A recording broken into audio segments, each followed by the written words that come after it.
Good morning, my dear friends. I hope you all are doing great. Today we'll be talking about an equilibrium, my dear friends. What is equilibrium all about? Have a look.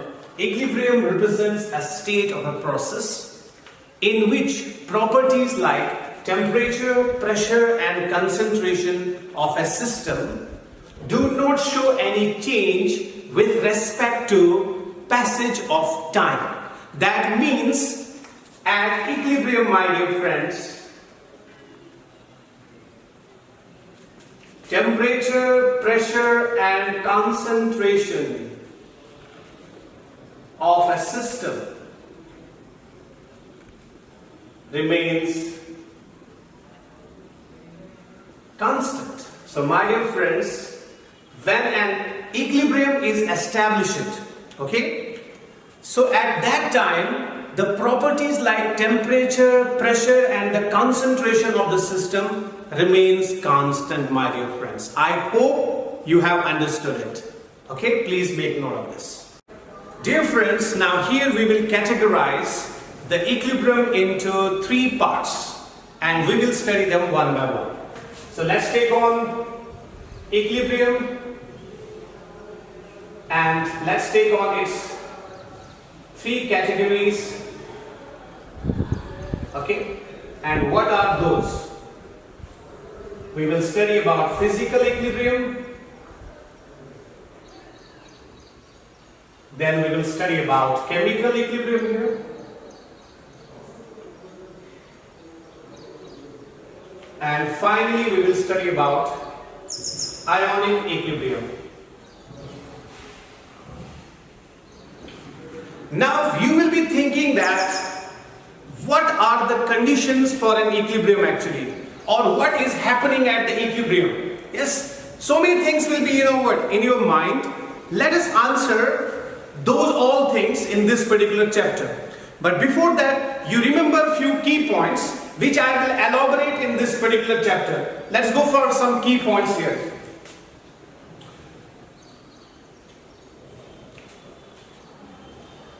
For equilibrium establishment, we require closed system so that no matter can escape the system or enter into the system. Second point, for equilibrium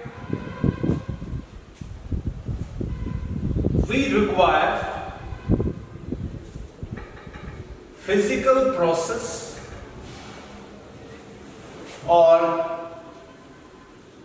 chemical reaction which do not reach to completion.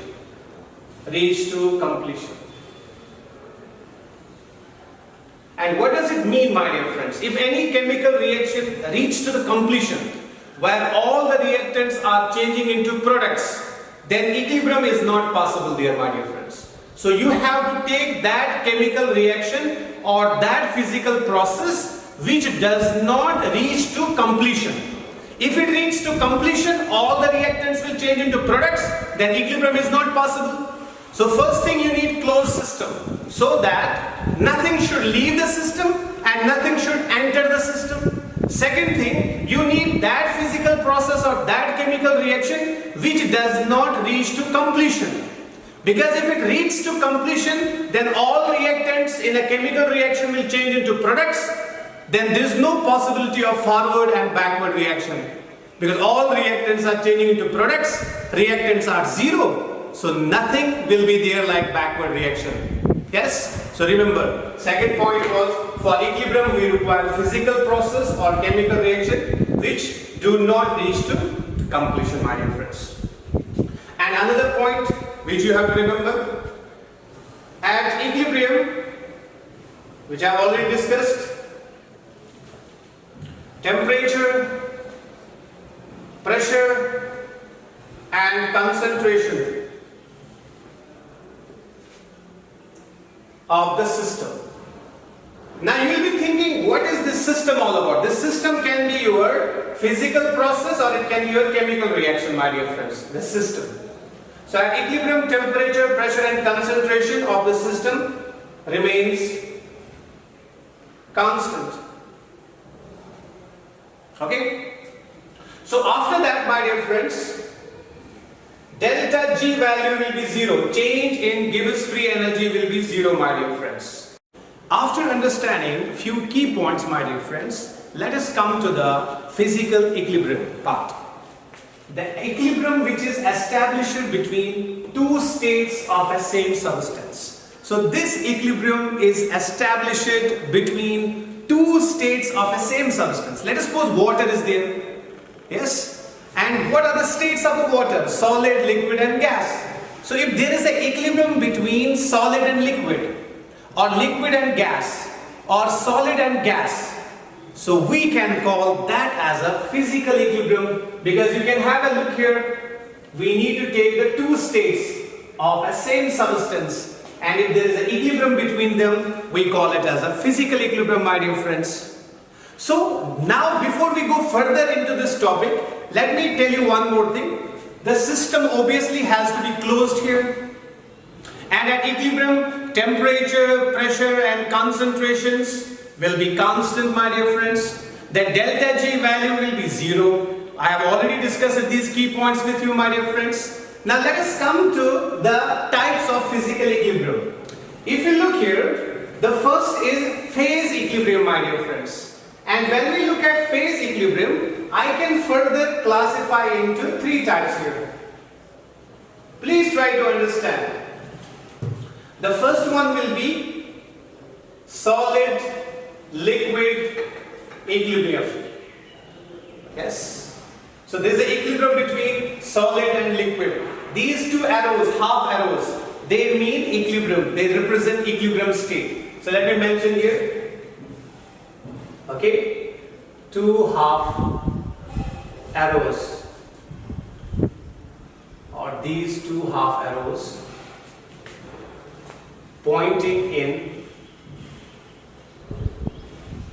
opposite directions represent equilibrium state. So these two arrows will represent the equilibrium state. So I will directly write down here now. First one can be solid liquid equilibrium.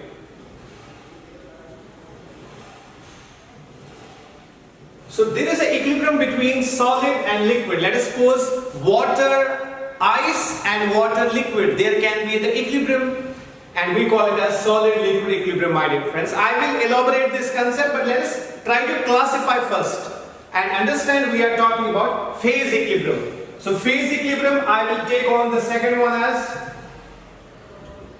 liquid vapor equilibrium. In place of vapor, you can write down gas as well. It's your choice. So I am writing here liquid vapor equilibrium. So it will be between water liquid, let us suppose, and water in vapor state. It's not necessary that you will take water only. You can take any liquid. You can take alcohol, you can take acetone, you can take any kind of liquid. Yes? And then after that, one more phase equilibrium we will talk about. That will be, my dear friends, solid vapor equilibrium. Solid vapor equilibrium. In case of solid vapor equilibrium, my dear friends, that there will be the equilibrium between solid and vapor. Yes? Let's take an example of iodine. Iodine solid change directly into iodine vapors, and iodine vapors have to change back into iodine solid. Okay, which we'll understand later what is that all about. But remember, your phase equilibrium can be solid liquid equilibrium, liquid vapor equilibrium, or it can be solid vapor equilibrium, my dear friends. Or your phase equilibrium, which I have already discussed it here. Now after that we'll take on another category, that is solute solid equilibrium, my dear friends. Okay, and final will be gas liquid equilibrium. So we will discuss them one by one what these things are all about. And remember, this two half arrows pointing in opposite direction represent equilibrium state. Please and please remember this particular thing, my dear friends. And we will go further and make you understand what are these different types of physical equilibrium. And also remember, when there is an equilibrium, delta G will be 0. And obviously, we need which system, my dear friends? We need a closed system. Yes, and here we are talking about physical process, so I will write down physical process should not reach to completion. Reach to completion. Or we can say right now, when there is a physical equilibrium, we'll say physical process does not reach to completion. That is better. Does not reach to completion, my dear friends. Please make note of this and we'll discuss them one by one. What are they all about? I hope you got the idea. What is physical equilibrium all about? It's about the two states of the same substance when they are in equilibrium, my dear friends. And obviously you know that the delta G0 should be 0 and closed system it should be. Physical process does not reach to completion, that should be also there. And these quantities like temperature, pressure and concentration, they should be what? Constant. These all things you are already aware about, my dear friends. Please make note of this. Dear friends, let us talk about now solid liquid equilibrium. And you know physical equilibrium? In physical equilibrium we have phase equilibrium. Then phase equilibrium has how many types? 3 types. And we are going to discuss the first type, that is solid liquid equilibrium. So have a look, my dear friends. What is this all about? Let us suppose this is a thermos or thermoflask. So we have taken one thermoflask here. Okay. In this thermoflask, what we do, we will take same amount of ice and water. Okay. Let us take equal amount or same quantity, same amount of ice and water into a thermoflask. Correct? And you know that what is the role of this thermoflask? Okay? It neither exchanges heat nor matter with the surroundings.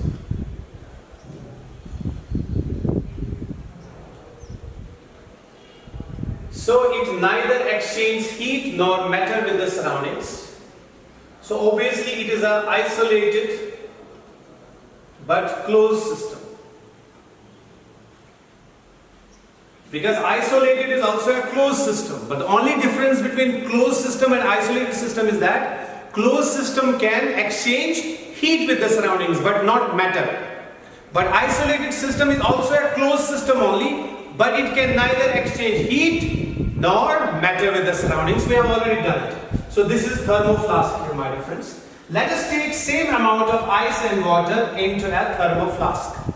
So we are taking equal amount of ice and water in a thermoflask.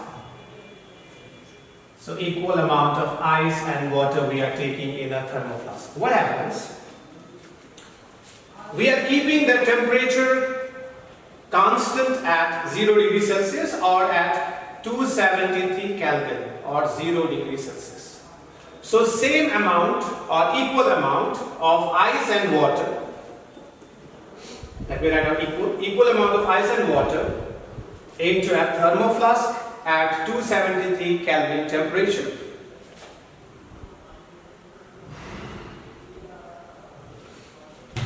And under 1 atmosphere pressure.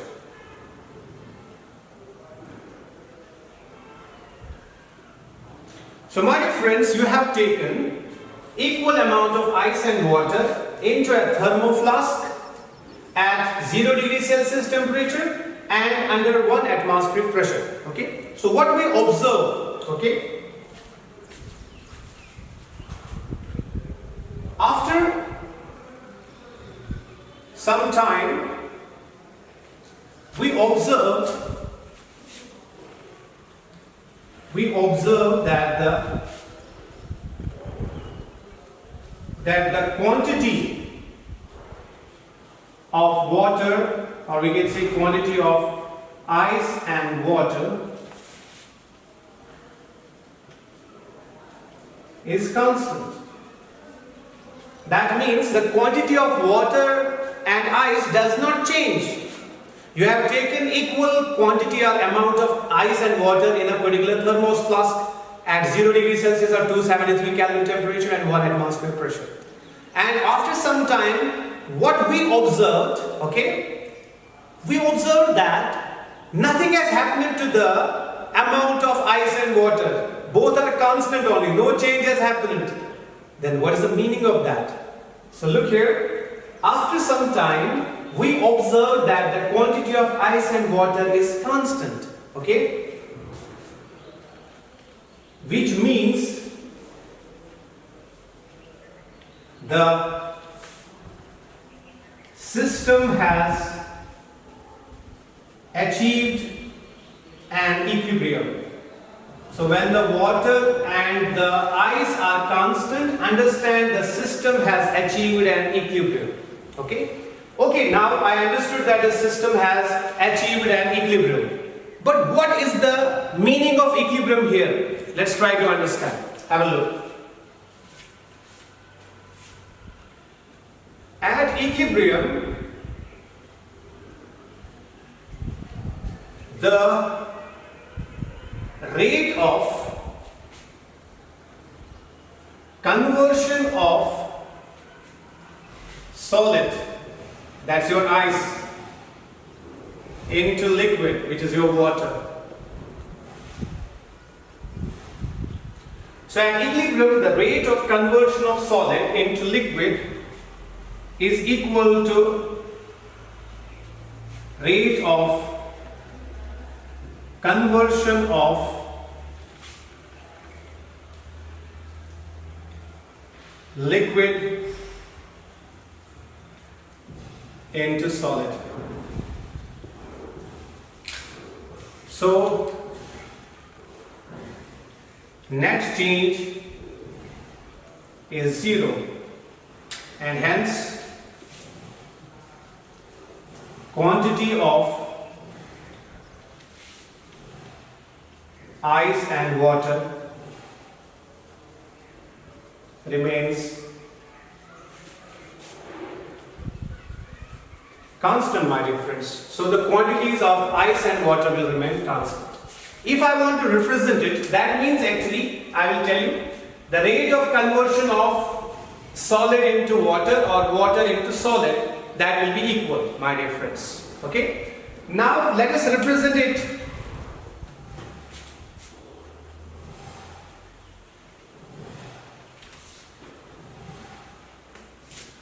Let us take an example now, my dear friends. Let's take on water solid, which is nothing but ice. Okay, we have taken it in an isolated system, which is actually a closed system only. So water liquid, my dear friends. So what is happening? They are at equilibrium in thermoflask, or we can say isolated system at 0 degrees Celsius temperature. Correct? Now what is happening, my dear friends? Have a look. Here the rate of conversion of solid into liquid, I will write down rate of melting. Yes, the rate of melting. Or we can also write down solid is changing to liquid. In place of melting, you can also write down liquefaction. The rate of melting or liquefaction, my dear friends. Or in place of liquefaction, you can also mention fusion. Fusion also means conversion of solid into liquid. So here the rate of melting or liquefaction or fusion has become equal to, then liquid will change into solid, my dear friends. That is called as the rate of freezing, or you can also call it as solidification. So my dear friends, now you have understood what is happening at equilibrium. This will happen at equilibrium, my dear friends. At equilibrium, my dear friends, the speed with which the solid is changing into liquid, with the same speed, liquid will change back into the solid at 0 degrees Celsius, especially for the water molecules I am talking about. So understand that the net change is 0. Yes? And delta G will be also 0 right out for this process. And the quantity of ice and water will remain constant, because solid is changing into liquid, and with the same speed liquid is changing back into the solid. So the net change is 0 and the quantity of ice and water will remain the constant. But what is the temperature here? Temperature we are taking as 0 degrees Celsius. What is the special thing about 0 degrees Celsius here for water? Because 0 degrees Celsius is basically the freezing point as well as melting point of the water, my dear friends. When you kept these two substances, solid and liquid, yes, water ice and water liquid, in thermoflask, you maintain a temperature of 0 degrees Celsius, because 0 degrees Celsius is the, freezing point and melting point of the water. Please remember that. But if you take some other substance, yes, apart from water, you can take any other example as well. So there will be a variation in temperature, because that substance will not have a 0 degree as its freezing point and melting point. That can have some other temperature, its melting and freezing point. I hope you have understood. Please make note of this. So dear friends, now you remember the temperature at which solid and liquid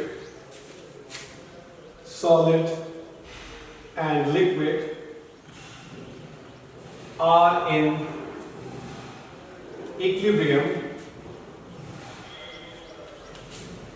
with each other is said to be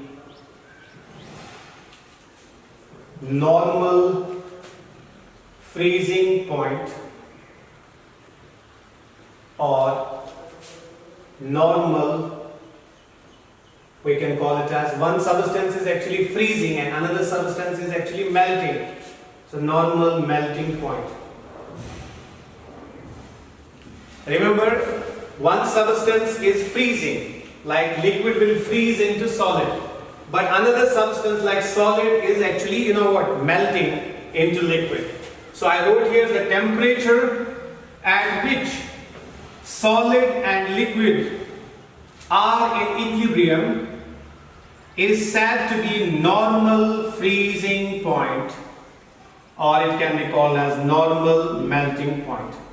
So it is different for different substances. Some other substances will have some different temperature range for the normal melting point and freezing point. But here for water it is, so I will write down as we are talking about water. So normal freezing point of water is 0 at 1 atmosphere pressure. Second thing now, normal. After that we have melting point.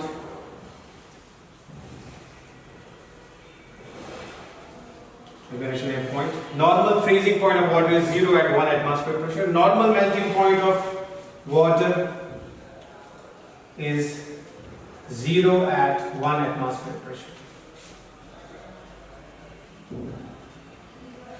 Now you will be thinking that why do I mention the 1 atmosphere pressure? This is because if you change the pressure, yes, atmospheric pressure if you are changing, then this freezing point of water Yes, and the melting point of water will also change. So it is dependent on atmospheric pressure as well. So please make note of this. And remember, in this physical equilibrium, the rate of conversion of solid into liquid, okay, is equal to the rate of conversion of liquid into solid, my dear friends. So rate of melting is equal to rate of freezing, my dear friends. And it's only possible for water at 0 degrees Celsius temperature and 1 atmosphere pressure when such equilibrium is being established. Please make note. Dear friends, now let us talk about liquid vapor equilibrium. Okay, it's also the second type of phase equilibrium, and phase equilibrium is a type of physical equilibrium, my dear friends. So let us understand this liquid vapor equilibrium. Okay, so in liquid vapor equilibrium, my dear friends, the rate of evaporation will be equal to the rate of condensation. The speed with which liquid will change into vapor, yes, and with the same speed the vapor will change back into the liquid, and such a state will be called as liquid vapor equilibrium. In order to understand it in detail, let us have a look. This is basically with us a transparent box. Okay, and now this is basically our manometer. So what is the use of a manometer here? First of all, I will tell you what is manometer. Okay, manometer is a U-tube. That means its shape is like U, so that's why I'm telling you it's a U-tube. Okay, containing Hg. Hg stands for mercury. And what is the use? It is used to measure pressure. So here we will be measuring the pressure, my dear friends, okay, by using the manometer. And this is the mercury inside the manometer, this U2. So here at beginning, if you look, you may be thinking, what is this? Okay, and if you look at this, this is a watch. This is a watch glass or petri dish, you can also tell.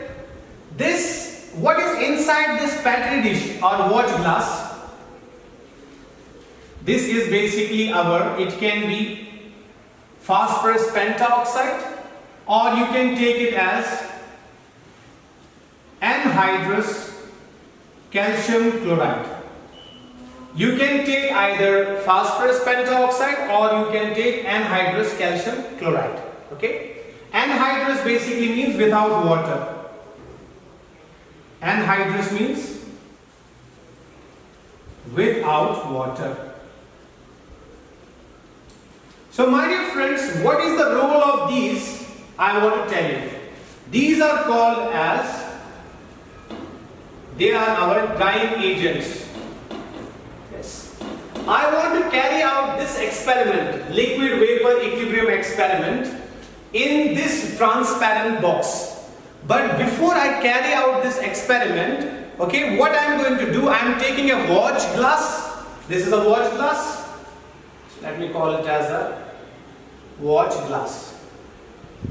In this watch glass, I am taking phosphorus pentoxide or I am taking anhydrous calcium chloride. You can use either this thing or this thing. Both are called as drying agents. What is the meaning of drying agent? I will tell you. I want to establish liquid vapor equilibrium in this particular transparent box. But remember, let us suppose in this particular box there are some water vapors are there. Let us suppose water vapors, okay, are present. When you say water vapors are present, it means moisture is there. Okay, moisture exists in transparent box. Okay, so when moisture is existing here, moisture is because of which vapors, my dear friends? It's because of the water vapors which are present here. Okay, even in atmosphere also we have water vapors. Let us understand that water vapors are present, so I can also say that moisture exists in the transparent box. So that's why I am using P2O5, or I am using anhydrous calcium chloride to remove the moisture from the transparent box, my dear friends. So drying agents used to remove the moisture. Okay, how does it remove the moisture? By absorbing the water vapors. Okay, so my dear friends, this particular anhydrous calcium chloride, I told you anhydrous means without water. So when it's without water, it will absorb the water and it will become a drying agent. Phosphorus pentaoxide is also a drying agent, it will absorb the water vapors. So now this particular chamber or transparent box will be without water vapors. Because let me tell you that atmosphere or everywhere you will find out that some water vapors will be present right out there. So these drying agents are used to remove that water vapors from this transparent box. So my dear friends, why I am removing the water vapors, that should be also your question. I am removing water vapors because when this experiment is carried out in this chamber or in this transparent box, what happens? Your liquid will change into vapor. So if already vapors are present here, it will give us the very hard time or very tough time, because it will basically alter our results, because already vapors are present here in this box. Yes. So here also we are converting liquid into vapor. So these vapors and these vapors, yes, the combined effect will be more vapor pressure. So that's why in order to conduct this experiment, we have to remove already present water vapors here, because in atmosphere water vapors are already there. So you have to remove them by using the drying agent. After removing these water vapors, what happens? We have to remove this particular drying agent also. Now in place of drying agent, I am introducing the, my dear friends, water liquid in watch glass. Now I have water liquid in watch glass. Now you may be thinking that why do we remove these water vapors? These water vapors are removed by using the drying agents, and why do we remove them? The reason is that our experiment should not be spoiled, because in our experiment also we are getting the vapors. So these vapors and these water vapors, yes, will have a combined effect. So that's why I am removing them, to get the proper result for my experiment, my dear friends. So after removing these water vapors, correct? Now we have a particular transparent box containing no water vapors at all, my dear friends. Yes, no atmospheric water vapors. The air inside will be dry air now. Yes. So after that, what we are going to do, let us take on now the actual process here.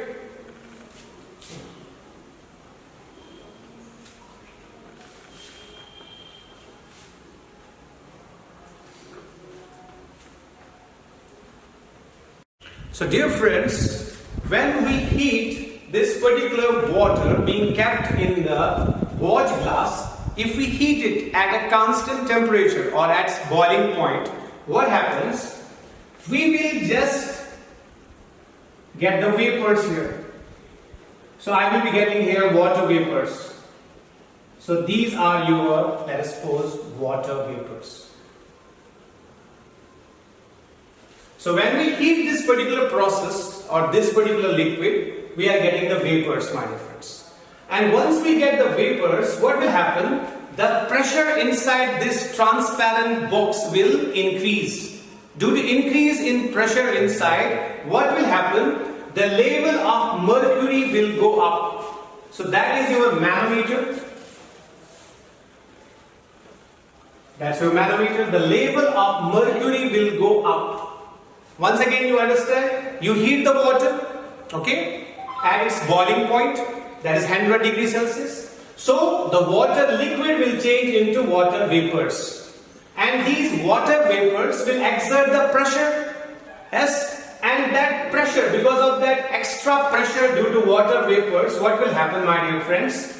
The level of mercury will go up, that it will keep on increasing. So when level of mercury goes up in the right limb, this particular limb, okay, so it means that the pressure is increasing, my dear friends, when water liquid is changing into water vapors. Then after some time, what will happen? This mercury will stop here, let us suppose. So mercury has stopped here in the right limb. You call it as this one as a right limb. Okay, it has stopped here at this point. So what is the meaning? That means now the equilibrium has established it.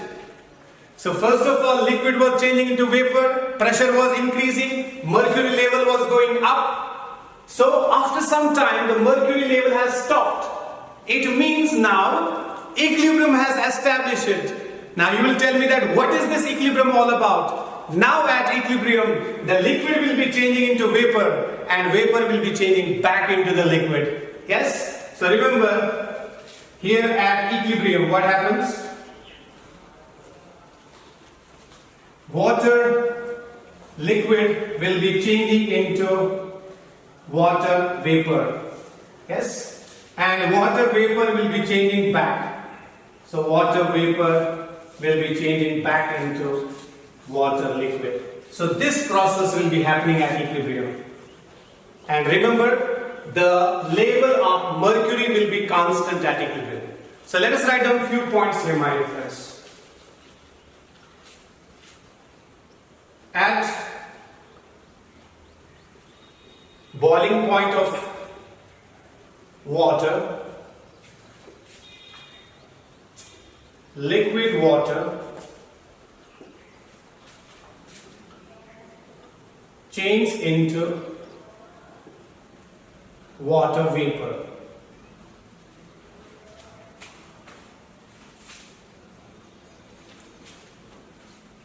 Due to increase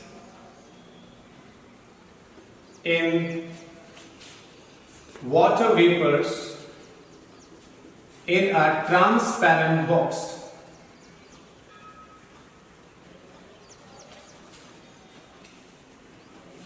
the pressure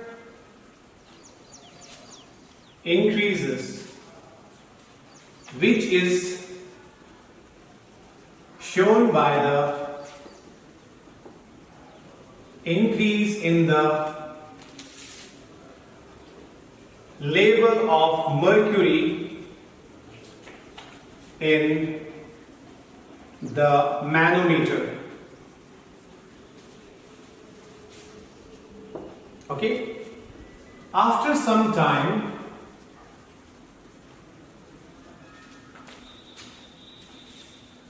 the level of mercury, okay, remains constant or becomes constant.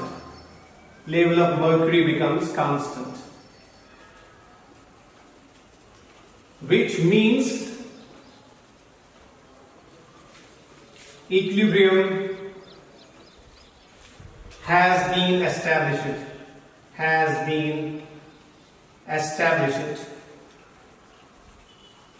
Between liquid and vapors. So my dear friends, let us understand that what happens actually here.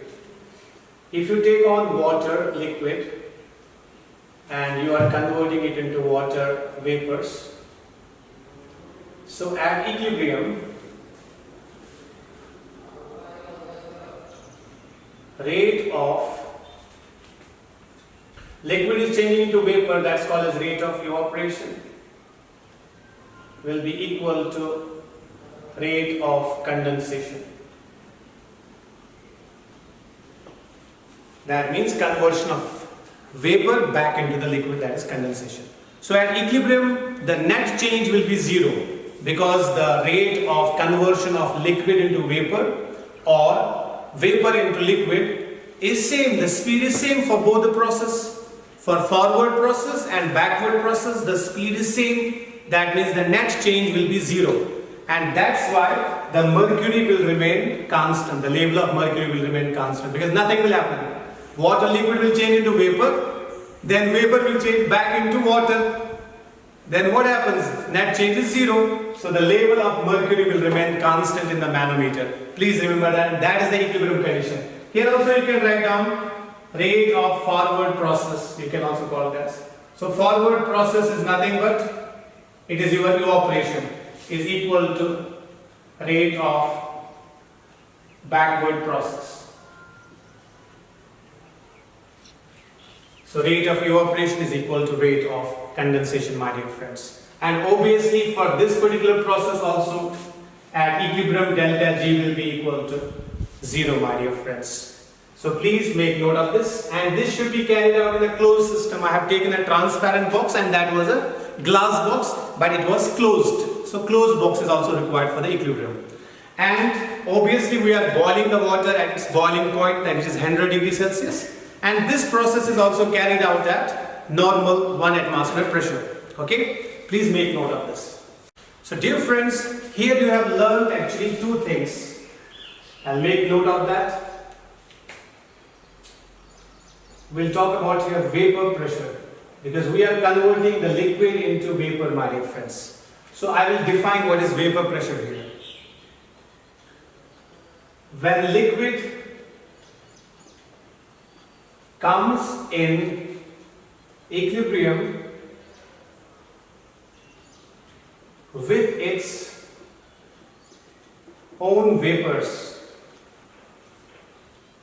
So when liquid comes in equilibrium with its own vapors, it is said to be the vapor pressure of the liquid. We know that in this process, the liquid was converted into vapors and vapors were converted back into the liquid in a closed system, a transparent box, my dear friends. So what I wrote, when liquid comes in equilibrium with its own vapors, yes, it is said to be the vapor pressure of the liquid. And one more important term you remember here, boiling point. Because we are boiling the water at 100 degrees Celsius and it changes into the vapor state, and then there establishes an equilibrium. Okay, what is boiling point? The temperature at which atmospheric pressure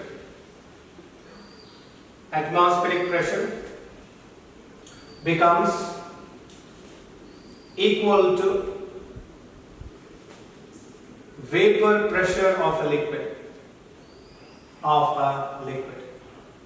And you are knowing the vapor pressure of a liquid, my dear friends, now. So boiling point is the temperature at which atmospheric pressure becomes equal to vapor pressure of a liquid. Yes? And remember also this important point here, that boiling point is directly proportional to the atmospheric pressure. If atmospheric pressure is more, the boiling point of the liquid is also more. Yes?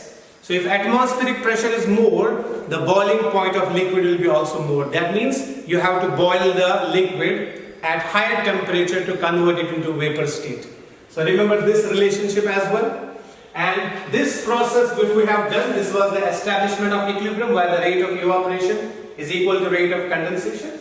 And this was actually at 100 degrees Celsius because it's a boiling point of water, and at 1 atmosphere pressure. So I hope you have understood, my dear friends, what is vapor pressure, what is boiling point and all. Please make note of this. So dear friends, this is all for today. Let's meet in the next class, okay, and we'll further discuss about the physical equilibrium, remaining part of that. Have a great time. Thank you.